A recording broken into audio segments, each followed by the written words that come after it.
একদিন রাতের বেলা স্বামী স্ত্রীর মধ্যে সচরাচর যে বিষয়গুলো নিয়ে ঝগড়া হয় ঠিক সেরকমই একবার তরকারিতে ডালে লবণ বেশি দেওয়া নিয়ে তুমুল এক ঝগড়া বাঁধল এবং ঝগড়ার এক পর্যায়ে রাগান্বিত স্বামী তার স্ত্রীকে কিছুটা মারধরও করেছেন।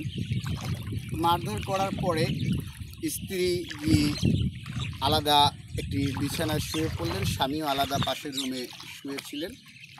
তো ঠিক ফজরের উঠতে স্ত্রী নামাজ পড়তে উঠলেন এবং নামাজ শেষে মোনাজাত দৌড়ে আল্লাহর কাছে বলতে শুরু করলেন যে, হে আল্লাহ, এই আমার স্বামী প্রতিদিন আমাকে মারে, আমার জ্ঞাতি গোষ্ঠী নিয়ে আমাকে গালাগালি করে।